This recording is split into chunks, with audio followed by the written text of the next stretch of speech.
You're listening to SM Media, the number one place for exclusive Scottish football content.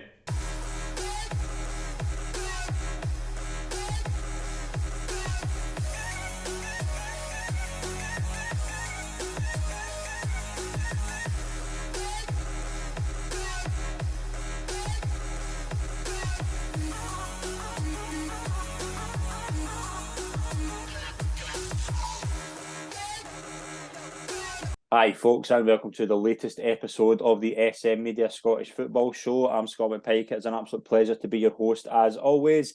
Delighted to welcome this week's panel. It's a pleasure, first of all, to be joined by Donnie Robertson. Donnie, welcome to the show. It's a pleasure to have you on. Thank you. Nice to be back. It's been a while, but as I was saying, I think the last time you had me on, Rangers lost, and here we are again. So I'll have to pick your timing the next time. One side of the panel isn't the happiest, but there is a happy member of the panel. We are delighted to welcome our Celtic correspondent, Josh McCafferty, to the show. Josh, welcome aboard. It's a pleasure, and you're probably the happiest of the three tonight. Yep, certainly it looks like it's so far. Buzzing to be back on here, and let's get talking about the game. Let's get talking about the game. If you were maybe away shopping for the Sunday, why would you be away shopping on a day like today? But Rangers did play Celtic. It was a ViaPlay Cup final at Hampden. It ended Rangers 1, Celtic 2. Kyogo Furuhashi with a double, and Celtic lifted their second straight ViaPlay Cup. Josh, we'll go through the game in stages because there's a lot to get through. It's like any other Rangers Celtic game. It was very, very action packed. I thought there was a lot of intriguing talking points to go into. First things first, Celtic obviously won the game. What was your thoughts? What was your overall takeaways from the game? We'll get into everything individually, but if I was to ask you, what was your main thoughts in the game? What would it be? Overall, I think Celtic were deserved winners. The 90 minutes, they were better than Rangers. There was a spell between about 60 and 80 where Rangers came in top. But overall, Celtic created the more chances. They played the better football, and I think they were, like I said, deserved winners. Kyogo got his 2 goals and proved why he's the best striker in Scotland. Rangers, their changes did make a difference, but overall, I think Celtic, that's the third time I mentioned it, deserved winners of the game, and now first piece of silverware in the cabinet this season. Donnie, on the other side of it, obviously, with Rangers' point of view from the game, we'll get into something we agreed off air. Your overall takeaways from the game from the other side? I mean, obviously disappointed. Cup finals have been few and far between over the last few years. So to get to the cup final and lose to your rivals in the manner that we did is disappointing. I mean, okay, Celtic probably were the best team and took their chances. But as a Rangers fan, it was just the way we set out and the way that we let Celtic play their type of game. I think we just made it too easy for them. So disappointed, but I'll get over it. Let's get into analysing the whole game. There's a lot to get through. Firstly, Josh, the first half, Celtic obviously get their goal in the first half through Kyogo just before half-time. I know you do, that the goal came at the right time for Celtic. Celtic were, you could argue, the team line. Celtic, I think started exactly as we thought. Maeda, Jota and Kyogo, the midfield three, kind of outworked first half. They were keeping the ball better. They kind of bossed the first half. I thought the midfield were really good. They were just keeping the ball well. That ball retention was really good. Rangers, on the other hand, didn't keep the ball well. They were very sloppy. They didn't create much. Celtic created probably a couple of chances. Kyogo's header, and then a couple of minutes later, obviously scores a goal. First half, I think Celtic were the better team. Yeah, I would agree with that. I think the starting 11 was the strongest. Ange Postecoglou could have named. I think the one dilemma I probably had was whether it was going to be Aaron Moy or Matt O'Reilly in midfield. He chose Moy. I think Moy was all right. He played some nice combinations in midfield with likes of Tati McGregor. Like you say, Celtic were more accurate, more fluent in their passing, and they got on the attack more in the front foot, creating opportunities for themselves. Obviously, Kyogo got his goal just at the right time, just before half-time. That's when you'd want to score in the first half, apart from like a minute. And I think Celtic, they were on the ascendancy throughout. They got more and more into it as it went on. Kyogo's header, like you said, came about, I think it was around about half an hour in that kind of mark. Then obviously it was just a warning shot to Rangers that this is what Celtic can do, this is what we can create. And then obviously go on and get the goal at the end of the half. Donnie, from a Rangers perspective in the first half, the first thing when we said there about Celtic's team sheet being exactly what we thought it would be, Rangers, we were obviously thinking about the potential. I think 9 out of the 11 places were kind of confirmed in the team sheet. The 2 was obviously Tillman and Lundstrom's additions. They were obviously included in the starting lineup. Reaction was very telling because I think everybody and their dog thought that Nicholas Raskin would play. It was very. When I saw Celtic's team sheet, I was thinking that's exactly what I thought Celtic's team sheet would be. When I looked at Rangers, I was like, oh, that's a bit weird because you're then with Lundstrom, Tillman, and Kamara, 33% of that midfield is fully fit. 33% of that midfield are fully mobile. And it showed in the first half. I thought Lundstrom in particular was a mile off it, and I thought it allowed Celtic to dominate the ball in the midfield and keep the ball well. Yeah, absolutely. I was quite angry when I saw the team news because Beale Ball up until now has been very positive. It's got us the results after some shaky starts, but we've been playing well. We've been getting the results. He wanted to add in January people who would come straight into the first team, and effectively they did. And then we get this team news, and he's almost gone against it. As you say, Tillman was 50% fit. Lundstrom was 50% fit. That's a man down against the Celtic midfield who know what they're doing. And that's what I said. It just played into their hands. I think that goal could have came at any time in the first half. Rangers would have been really lucky to go in level. They definitely had the chances. I think Rangers did have one chance from memory, but it was a lot of one-way traffic, and Rangers just couldn't cope. And effectively, it wasn't until it was too late that they did start to come onto the game. But yeah, disappointing team news to go with those 3 midfielders, and it just passed them by, and we just gave ourselves a uphill battle after that. Celtic came out in the second half, so the Rangers, both sides, I thought, had their share of the play for the first 10 minutes, and then brilliant bar play between Hatate and Aaron Moy, and Kyogo makes it 2. Very similar in terms of the first goal. I thought Rangers' defender was very sloppy, but brilliant movement again from Kyogo. Brilliant link-up play between Hatate and Aaron Moy. And it looked like that was game over, Josh. It was a really good second goal, actually. Yeah, it was brilliant combination play and brilliant ball through for Hatate. He's been brilliant this season, and obviously Kyogo bundles it in from close range. You couldn't really miss, just like his first. I think at that point, Celtic fans and some Rangers fans as well, I don't know about you, would have thought, right, game over, that's it. Celtic will just go on to dominate this now. But Rangers did get the glimmer of hope with the Morelos goal, and I think the changes certainly altered the flow of the match. Raskin came on. I think there was a tackle. It might have been right at the end, however, but he went right through. I think it was Matt Riley. It might have been a Leila Bada. He went right through and put the ball out for a throw, and that was just encapsulated those changes and what they brought to that midfield. Todd Cantwell won the free kick in the edge of the box for Tavernier after the Morelos goal, and that was unlucky for Tavernier. It went straight into the wall. If Rangers scored and equalised, I think they could have went on to win that game in extra time, because I think the changes Celtic made, bringing on a Watan O, were very much defensive ones. Wata came on, it allowed them to change to a double pivot in midfield before 2-3-1, get that stability, win the tackles, win the more battles in the midfield, which they weren't doing. When Rangers made the changes, O also allowed them to go long, played more defensive. He held the ball up well. So took it into the corner, and Haksabanovic then came on. He made a difference on the break, on the counter attack. He had quite a few chances. He put one wide right at the death. But the second half, I think Celtic dominated the first 15. Then Rangers got into their stride after they made the changes. They got their goal after Celtic did to make it 2-1. Then Celtic last 10 minutes took control and saw out the game professionally. Donnie, Rangers, obviously the changes lined up the Jack, Raskin and Cantwell, but very, very interesting was that the fact that they were getting stripped before the goal. Now, yeah. I remember speaking to who I was watching the game with, and when it was 2-0 and Morelos scored, I'm thinking he's going to change his mind. He's going to send one of them back, because Michael Beale really needed to bring those 3 midfielders on no matter what. I'm actually surprised they lasted that long. I thought at half-time, Lundstrom in particular, I thought was miles off the pace. I think it has been a lot of times this season. Tillman wasn't really getting anything going. Kamara in particular, I thought he can have these games where he's dillies and dallies. He's not really involved in the game. When it's not going his way, you can see him just kind of pittering out of games. But Rangers get the goal, as Josh says. Morelos scores the goal from the corner. Rangers bring on, obviously, their 3 midfielders, and it's a completely different Rangers setup for the next 20 minutes, and they go on to the boss of the game. I thought Celtic were dillying and dallying a wee bit. Rangers were making them struggle. Rangers just couldn't get they couldn't get that equaliser. That was the only thing. They were doing everything else.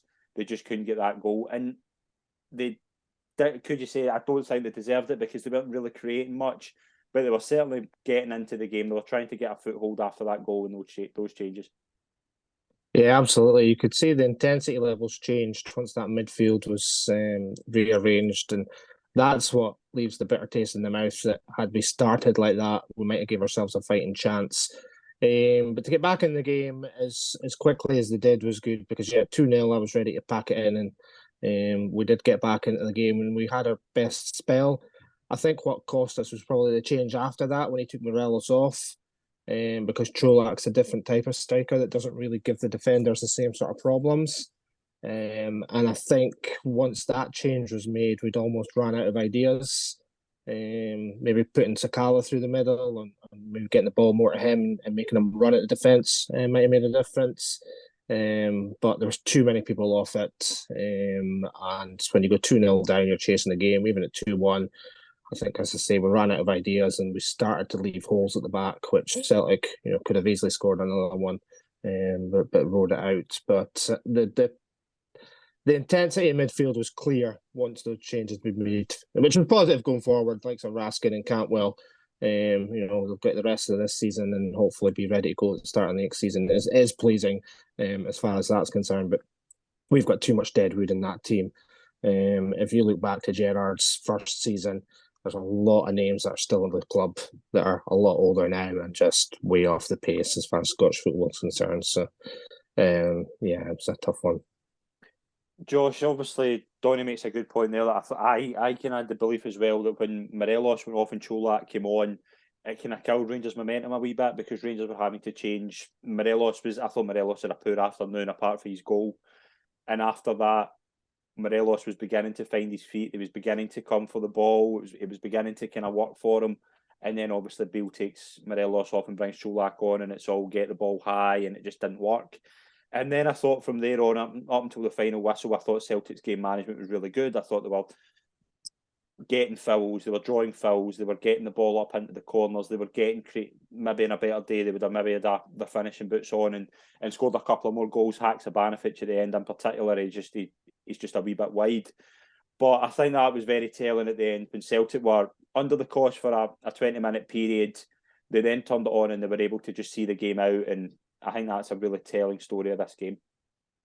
Yeah, I would agree. I think it's a really telling story as well of just Celtic and Rangers in general at the minute that Celtic are able to do that and hold out in the manner they did. I think you're right, Morelos coming off, he was in the ascendancy a bit and then he was very frustrated when he came off. I think they showed it on ViaPlay. Kicked the water bottles, shows he was really annoyed. Cholak didn't do much when he came on. I can't even recall him getting any shots on goal. I don't know if he did, but he wasn't the greatest. He wasn't the greatest style in the games he's played against Celtic, but neither have Rangers, apart from really the game at Ibrox.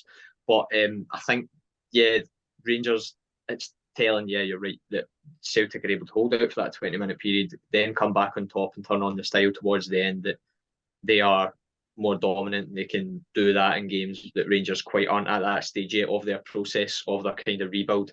And I think the next 6 months, or between now and the end of the season, 3 months even, it's just about them getting Beale's style of play, correcting it, getting the players playing, guys like Raskin, Cantwell. And I think as well with the team you mentioned, it was a surprise to not see Raskin and Cantwell in. Part of Beale's thinking might have been, it's a cup final, they've only played a couple of games for the club, they might sit them out this one, give it to more experienced guys in there like Lundstrom and Kamara. However, I think it was the wrong decision in the end. I think you both agree with that, as we've said so far. Yeah. But now, between now and the end of the season, it's just about getting those guys bedded in, getting them playing more games, and seeing what Rangers can do in the summer with the rebuild. Obviously, like you said, Donnie, there's a lot of deadwood at the club that needs cleared, and Michael Beale has a massive job in his hands come the summer. And that's where I was wanting to get Donnie's thoughts, because when you think of this team, when we were hearing when Michael Beale came in, he was coming in to get the best out of the current crop of players. That doesn't tell me rebuild. But the signings of Cantwell and Raskin were very telling, because he then says these are first team additions. I want to bring these in as starters. And you don't start them in potentially your biggest game of the season. And they have shown enough. Raskin in particular, from what I've seen of Raskin, he's exactly what Rangers need. He's that dynamic box-to-box midfielder where when he was losing the ball, you saw that today as well. He was straight away trying to get it back. I don't think the Celtic midfield as well. I think it was very telling, as you said, about a water coming on, Josh. Hatate wasn't able to. He wasn't finding Raskin that clever. He was struggling with him a wee bit. Cantwell was finding wee pockets of space. Jack was controlling the game. What do you think going forward, Donnie? Because as we say, I think the league is gone. I don't see Rangers clawing back a 9-point gap. I think Celtic are too consistent. But this has always been about this season as the building blocks towards next season, where it's going to be a proper rebuild. We're going to see a new look. Michael Beale side. Morelos is going to be out of contract. Kent's going to be out of contract. I don't see both of them staying. I can see one of them staying. I don't see Morelos staying. What does a result of this do for that? Because it is obviously a negative. It's a massive setback. It's a massive defeat. But what do you take away from today as opposed to looking towards the future? The main takeaway was that the team is finished in its current shape. We've got too many passengers. There's too many people at the end of their cycle. And I think it was definitely Raskin that was the missing piece in that midfield today. I can understand the Cantwell being on the bench because Sakala's been playing okay. He's had form against Celtic before in the semi-final, and he can cause problems. So I can appreciate that one in terms of making a change, but I think it was quite unforgivable to go with the midfield three that he did and to leave out Raskin, who has played the last couple of matches, so there wouldn't have been any fitness issues. He could have easily paired up with one of them, and then you could have changed them at half-time, and he would have been better. But it needs a clear out. We have had a lot of injuries this season, don't get us wrong. We've got a lot of players waiting in the wings to come back, but I think you will see like some Morelos leaving, Bloomstone, Kamara, Jack, Arfield. We've got Suter, who's obviously got a long-term injury. Roof, who plays a game and then misses 5. All of these guys need to be rotated and freshened up. Now, we saw signs of that in the January window, and as a Rangers fan, I was happy with the changes that he made. We need the same again and more in the summer, and we need to be ready to go because injuries is only half of the problem. This season, there's been too many abject performances that's led us to the position that we're in. Josh, can a final point before we move on to the other games over the weekend? 2 players I wanted to single out and get your thoughts on was Dyson Maeda, who I thought his work rate was spectacular today. I thought he was covered every blade of grass. We spoke to somebody earlier on and we said about on the ball he wasn't the best, but off the ball he was just everywhere, just everything he could possibly do to keep Celtic in the game. I thought he was magnificent. Another player I wanted to point out was Alistair Johnson, who obviously came in the January window. He is a very interesting one. Obviously, he's replaced Juranovic. He offers something different to Juranovic that he's going for. His game control, I thought, was brilliant today. But what I thought he was good at as well as he controlled Ryan Kent in particular brilliantly. He was just his defensive, just defending today. I thought he was brilliant. I thought he was a man of the match actually. Yeah, I would agree. I think Celtic have won a watch with Alistair Johnston. He's fitted seamlessly into the back line since he joined back in January. Obviously, he was flung in at the deep end. I think he made his Celtic debut at Ibrox back in January, and he was very much impressive there. But today was even better. Like you said, he muted Ryan Kent, kept him quiet throughout the game. He's very good physically defending Johnston. He's not as silky as Juranovic in terms of overall play, but in terms of like defending, he's much taller, he's much more physical. He'll go through an opponent for a slide tackle. He's willing to do that more than Juranovic, in my opinion. And he's got legs. He can sprint for days. His recovery pace is really good, and he can get up and down that right hand side. He put a good cross. It was he who put the cross in actually for Kyogo for the header, so he could have had an assist there. But yeah, for £2.5 million, it's more great recruitment for Celtic. I've said it countless times on here before. I've said it in my columns that the recruitment at the club is brilliant at the minute. And Maeda as well, he was, like you said, he never stopped really. I think I've said it before as well, Ange Ball, if it was encapsulated in a player, I think it would be Dyson Maeda. He never stops running, he's full of energy, but today he kind of lacked that kind of composure on the ball. That we've seen him since the World Cup. He's came in, he scored a belter at Hibs at Easter Road, he scored at Ibrox, but today just didn't have that composure, but nevertheless he contributed brilliantly. He got up and down that left hand side, he was showed his pace, showed vivacity, was pressing brilliantly, contributed very good defensively. A lot of people were saying maybe they'd have started Abada on the right and then Jota on the left, but I think you can't really take out Daizen Maeda at the minute. He's so crucial to the way Celtic play. For the first goal as well, I think I don't even know what he done. I think he swiped the air, and that proves that he kind of lacked that composure. But overall, I think he contributed really well today. Final point, guys. We hear a lot after Rangers Celtic games about the referee. I thought he was good today. I thought he got very little wrong. I know there was a lot of scrutiny under his appointment and how his performance would impact the game. And Tad, I thought he had a really good game actually. Yes, absolutely. I don't think there was any VAR incidences or nothing. It was. I think it's always if the referees are a good game, particularly in this fixture, I think they always deserve a mention. Josh, is that fair to say? Yeah, I would say I think Nick Walsh is really good. I'm a qualified Cat 7 SFA referee, so I think when the referee doesn't get a mention in a game, they've had a good one. So hats off to Nick Walsh. Yeah, and Celtic obviously have won the ViaPlay Cup. Josh, is this the first leg of a treble? I hope so. I certainly hope so. I think the league is it's really hard for Rangers to recover. 9 points behind, very hard. I think the cup, 3 games to go in that. If Celtic are to win the treble quarter final at Tynecastle, then they will meet Rangers at 1 point. You'd like to think so. We could have another one of these to talk about at Hampden. Yep, absolutely.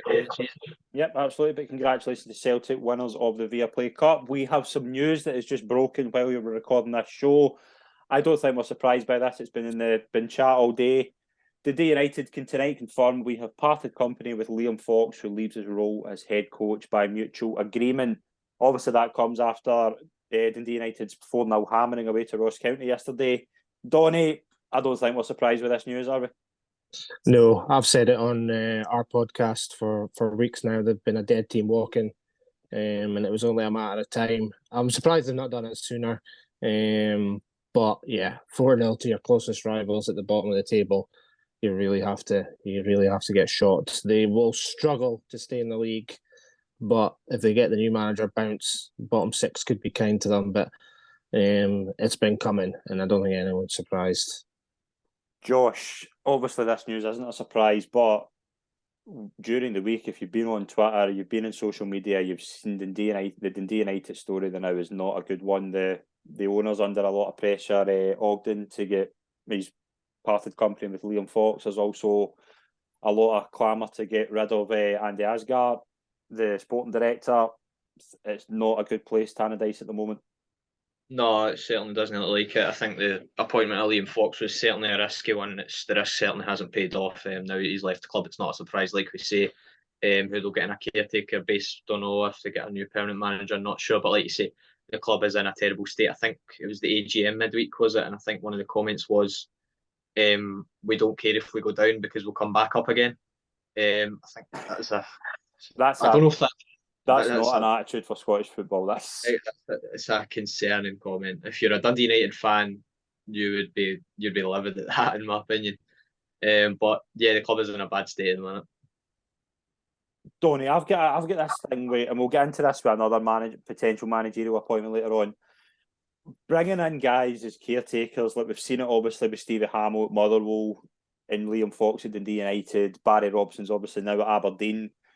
2 of them have got Kettlewell's another example, obviously at Motherwell at the moment as well. You're bringing guys in as a caretaker and hoping that they get the best out of the squad to appoint them and be the cheap option. That is what's going on. And if people say that's not what's happening, that is what's happening. That is a very risky business, because if you're dismissing a manager because he's struggling for results and struggling for form, bringing in an inexperienced manager and hoping they get a bounce and then just appointing them permanently puts massive pressure on that manager. Liam Fox is another example. This is not the first. This won't be the last. We'll see this in Scottish football. It very rarely works. David Martindale was one of the very few examples I can remember where you brought a guy in, promoted from within, and it's worked out. It very rarely happens, particularly at a big club where there's so much pressure. Yeah, absolutely. I mean, this is a team that finished 4th last season, got into Europe. They have got a fantastic squad on paper, but they are 4 points adrift. having lost. They've had heavy defeats against a lot of the teams around them. That is going to need a big turnaround, and you're going to need a good footballing, guy in there, a lot of experience to try and at least save them. And if they can't do that, then you're probably looking at another appointment in the summer. Somebody who's good in the Championship that can do a turn there. But as I say, we've seen it coming for a long time now, but there really is turmoil at that club. There is that. One club who are in a bit of a good run now are Ross County, obviously, after that 4-0 win. Eamon Brophy with a double. Josh, we've spoke a lot on this show in the past few months that Ross County's biggest problem was goals. Eamon Brophy's come in. He scored a double yesterday. Simon Murray, Jordan White. They now have a bit more depth in terms of the forward options, and it's beginning to work. It's beginning to work for Malky Mackay. Yeah, I think they identified a problem just before the January transfer window that they needed goals, and they signed Eamon Brophy and Simon Murray, and it's worked really well for them. Brophy yesterday was brilliant. 2 clinical finishes. The second one particularly was brilliant on the break. Slammed it into the top corner. But 2 goals and 2 assists. He contributed to every single goal in that 4-0 win yesterday. He's a quality player, Eamon Brophy. You know what he brings. And Simon Murray as well. He was brilliant for Queen's Park, and a lot of Queen's Park fans were annoyed when he left the club to join County. I don't think he scored yet for County. No, not entirely sure now, but Eamon Brophy looks like the main man there. Jordan White also got himself in the score sheet the other day, but solid recruitment from County. Noah Kenna has done really well in midfield for him as well. Since joining on loan for Hibs, he had a good game. So County on the ascendancy very much. that obviously takes Ross County out of the drop zone. They are 4 points clear of Dundee United. Ross County sitting 10th, Dundee United 4 points adrift in 12th. Aberdeen obviously got a 1-0 victory over Livingston, a goal from Bojan Majowski in the 44th minute. Barry Robson said before the game, Josh, that he wanted a bit more structure at the back and to be tight. Against Livingston, you need to be if you're going to win the game. He got his wish, and it puts him a step closer to getting the permanent job. Yeah, I think it was a good win for Aberdeen. We know Livingston are hard to break down. We know what they're going to bring, and Aberdeen done that. They broke them down, and Miovski gets his goal with a good finish from him. Angus MacDonald at the back had a brilliant game. Made a great goal line clearance. I think he was a decent bit of recruitment for them in January. But Barry Robson, it'll be interesting to see if he gets that job permanently. Obviously, you can kind of scrub out the Celtic loss last weekend. We can't really consider teams' performances when they go to either of the Glasgow sides away. But they got their win, and let's say big 3 points for them. 1-0 clean sheet goal, and Barry Robson continues to stake his claim. Donnie, similar to what we spoke about with a few managers, Barry Robson obviously is in prime position for that job. Dave Cormack, we're wishing him all the best with his heart surgery. Dave Cormack wants Barry Robson to work. Let's not beat around the bush here. Dave Cormack wants, because it's the best option for him. He doesn't. If you're going, he's had 2 managerial appointments, risky ones. Stephen Glass was obviously one. You could say it was maybe an in-house one because of the Atlanta connection. That didn't work. Jim Goodwin didn't work at all. This one he needs to get right. And if the guy you've put in the caretaker role was winning games and has certainly tightened the ship at the back, that could be the option he goes down. It's difficult. It's a double-edged sword. It's effectively the cheap option that you mentioned before. But at the same time, this is a club who are on the cusp of the top 6. Aberdeen needs to be in the top 6. They need to have those fixtures against Rangers and Celtic to try and finish into Europe. That's what a team of that stature deserves. So they have had a bad season. Whether Robson is good enough, I don't know myself. But then the only other name I heard this week was Gordon Strachan, and I don't think that would be good for the club either. So there's not a lot out there other than what they've already tried with Goodwin. There is Martindale, for example. Is that a good fit for Aberdeen? I don't know. So it's slim pickings. Maybe what they've got is going to be good enough. But certainly a good result for them. Give them a lot of confidence ahead of they play Dundee United next, so that'll be an interesting one to go by. Yeah, obviously that means that Aberdeen go into 6th place. They overtake Livingston on goals scored. Livingston, obviously, they're sitting at 35 points as well outside the top 6. But again, it's really tight in that between kind of 4th and 7th. There's only 3 points between the 4 sides, so it is really tight in there. Kilmarnock looked as if they were going to be going towards a big victory that would take them outside the drop zone. but a late free kick from Callum Slattery gave Motherwell a point, and it was a 1-1 draw at Rugby Park. Donnie, I'll start with you. Stuart Kettlewell has came in, obviously in the caretaker position. He's now got the job on a permanent basis. 3 games, 2 wins, 1 draw, 7 points clear of the relegation zone. It's been a good start for Kettlewell. Oh, unbelievable. So I'm from the fantasy football world, which Josh is well aware of, and Motherwell's a team that we write off week in, week out because they've just been absolutely terrible. But since the appointment of Kettlewell, 2 wins and a draw, they've just turned it around, and it just shows you what the right person in the right place can do.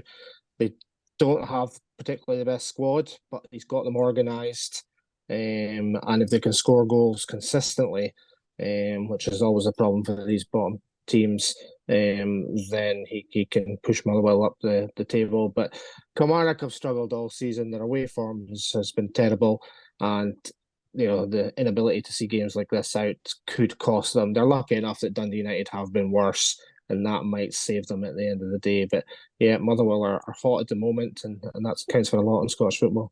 Yeah, Josh, Motherwell on a bit of a good run, obviously, since Kettlewell's come in. Kilmarnock, on the other hand, that will feel like a defeat. They were ahead for them basically the whole game. I think they scored in the 11th minute. And after that, they look in control of the game, but it's a really good free kick from Slattery. Kilmarnock, I've spoke a lot about Kilmarnock in a similar form to Ross County in terms of their forward threat. I don't think they were helped with the red card to Kyle Vassell last week, but they really need to get going and start getting goals, or they're going to find themselves in a bad position. Yeah, I think the goals factor is a big one there, but as well, I think before this game, 21 of their 23 points in the league this season came at Rugby Park. Yeah. So that tells you a bit as well about how they're not able to transfer that form into away venues. If they're able to do that, they could be onto something, but they can't at the minute. They were undone at the end there by a superb free kick, and I think Motherwell deserved probably their point. They might have even deserved a victory from that game. But like you say, it will feel like a defeat for Kilmarnock, but it is a point for them. But they need to start get going on the road, in my opinion, and not just relying on Rugby Park. Yep, I think you're right. I think as well, to let go of a player like Kyle Lafferty and not bring anybody in is very, very that's very, very difficult to go back from. I think both sides will be fine. I think they both get the Kilmarnock will need to get their away form going. Motherwell, I think, will be fine. I think they've got over their blip. Although I did question the appointment of Stuart Kettlewell, again, I just think this bringing a caretaker in and hoping it works out, and then a couple of months later they're in a bad run and it's sacked the manager again. We've seen that with Motherwell already this season. It'll be interesting to see how it works. Final game in the Premiership was the Saints derby. St Johnstone won, St Mirren won. St Johnstone were ahead despite being down to 10 men. Phillips got a red card, but Zach Rudden put St Johnstone in front in the 75th minute. A late equaliser from Alex Gogic sealed a point for St Mirren, who remain in the top 6. Donnie, it was a very even game. Two sides that have done pretty well this season, actually punched above their weight. Two very even sides, and it worked out a draw. Yeah, 100%. I think St Mirren have probably been the surprise outfit this season. They're deservedly top 6. It'd be good to see them get that run of the top 6 fixtures. And St Johnstone have been frustrating. I think they have been in the top 6, then they've dipped out. If they can put a string of results together, they can challenge. But again, it's all about goals. If you can score goals, keep clean sheets, then you're laughing. But just unlucky to hold it out. I think being down to 10 men probably cost them in the end, and just ran out of steam. But no, both teams are doing well, and will have aspirations of trying to finish as high as they can. Josh, St Mirren obviously in a better position for top 6, but in the past few weeks, St Johnstone have been a really good run. Yeah, I think they were very unlucky here not to pick up maximum points. Zach Rudden scored a brilliant header, looked posting in, and obviously Gogic equalises late on. But yeah, I think St Johnstone a bit on the ascendancy, similar to Motherwell. St Mirren obviously come away with the point here. I think Stephen Robinson would have probably wanted more, considering the fact they had the man advantage for 45 minutes.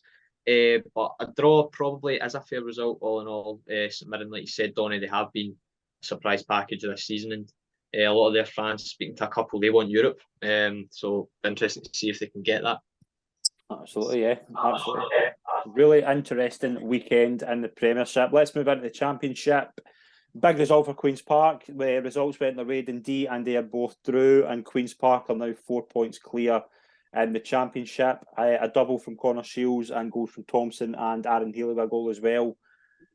Josh, Queen's Park 4-1 win away to Hamilton. They are now in pole position for the Championship trophy. Big weekend for them, especially with Dundee and they are not winning. Yeah, it's a massive weekend for Queen's Park, especially Hamilton. They were on a bit of form going into this game. They won quite a few before it. They got into the Trust Trophy final, I believe. So Queen's Park, though, I do like the look of them this season. I've been down there a couple of times talking to people there. There's a very enthusiastic feeling about that football club, I think. And they've brought in, I said it before in this podcast, they brought in the guy from the Netherlands. I'm not even going to attempt to pronounce his name because I don't know. But he's kind of transformed the football club. The recruitment's been spot on, especially when you lose someone like Simon Murray and you bring in Connor Shields from Motherwell and he provides for them at the weekend. So it was a big, massive weekend for them, obviously helped by other results, like you said. Yep. Donnie Morton move into the promotion playoff place as well, levelling points with Ayr with a 2-1 win. They came from behind to beat Cove 2-1. Again, Dougie Emery, the job he's doing there is remarkable. Yeah, absolutely. It's tight at the top. One victory can really make the difference. I think if Queen's Park can hold on, it'll be really good, really refreshing to see somebody different in the Premiership. Likewise, Ayr Morton. That's I'm writing off Dundee here, but it's good to see fresh teams coming up. And Morton, Ayr, both in with chance. I actually went to see Ayr. They were playing Cove, so I just took a trip round and watched them, and they won 5-0. And Cove just struggled the whole of that game, but they've certainly got a good team. Morton as well, and Thistle, they won't rule themselves out. Again, a couple of wins in that league can really push you up the table. So all to play for. Yep, absolutely. We'll move into League One. Falkirk won 3-1 away to Airdrie. Alloa 1, Montrose 0. FC Edinburgh 3, Clyde 0. Peterhead 1, Kelty 1. Queen of the South 0, Dunfermline 2. Donnie, what was your takeaways from League One? What was the eye-catching result out of them? It's not a league I know very well, I will be honest, but I know that Dunfermline have been on a good run. Probably the most well-known team in that league. Probably suffered in the last few years. Not to be higher up than they are. So again, if they can seal promotion, they'll see that as a good season. As I say, I don't know the rest of the league too well. Outside of Peterhead, who are floundering at the bottom, so I'll pass on that one. Falkirk are interesting, Josh. Obviously, they're still 5 points behind Dunfermline, but they're on a really good run. I think they're unbeaten in their last 9. Again, it just shows you. And again, watching them against Darvel in particular, they were really, really impressive. They've got a lot of good forward threats. Yeah, I think they are the definition of, like we've just been saying, that if you can string a run of results together in divisions like League One and the Championship, it can take you farther, sitting pretty in second. They're 9 points ahead of FC Edinburgh, 9 points ahead as well of Alloa. So we'd like to think they have a playoff place in the bag. It's just about kind of trying to catch up with Dunfermline now, who are kind of running away with it. 5 points. If Falkirk can keep up their form, you never know where they could go. Yeah, Tuesday the 7th of March, a really interesting game. Dunfermline will play Falkirk at East End Park, so that's one to keep an eye on. League 2, Josh, I think the result of the weekend goes to Elgin City, going to the league leaders Dumbarton and winning 2-1. Yeah, massive win for Elgin. They are still 5th in the table, which is quite decent. Dumbarton obviously league leaders. Stirling Albion now only 2 points behind them, and they have a game in hand, so interesting to see if they can go ahead and overtake Dumbarton over there towards the end of the season. Donnie, what do you think of League 2 as well? Some of the results: Albion 0, Annan 2, Bonnyrigg 0, Stenhousemuir 1, Forfar 0, Stirling 0, and Stranraer 2, East Fife 0. Yeah, I mean, it's certainly a two-horse race as far as it goes in that league. Dumbarton and Stirling, one of them possibly miss out. Elgin's probably a frustrating team. Of all the new teams we've had in the last 10, 15 years, they're one that have never really got going. I don't think they've got out of that league. I don't think they will this season, but it's a nice place. I often go up there with family, and they've just got a good team, but just can't really seem to progress. But as far as the league goes, I think it's down to those two teams. I can't see anybody else making up the ground with the games that they've played. So just have to wait and see how that one goes. Yep, absolutely. It's been another interesting weekend. We have a wee bit of a quiet week ahead, actually. There's not many midweek games taking place. We've got very few going on. Tuesday night, there's a couple in the Championship. Dundee play Partick Thistle, Bonnyrigg play Forfar. I think there might be another game on Wednesday as well. But it is going to be a quiet weekend in Scottish football. And we are going to wrap up the show there. It has been a pleasure to welcome our guest, first of all, Josh McCafferty. Cheers. Thank you very much, guys. Good chat. Thank you very much to everyone who's tuned in. And Donnie as well. I really appreciate you coming on. Cheers, mate. I know it's a painful one. Thanks for having me. A pleasure. Thank you very much to everyone who's tuned in. Please join us next week on the Scottish Football Show. And we'll have various content going out throughout the week regarding Scottish football, all your roundups, and the West of Scotland, the Women's Show will be dropping this week as well. So stay tuned for that. Thanks very much, everyone. We'll see you soon. Cheers.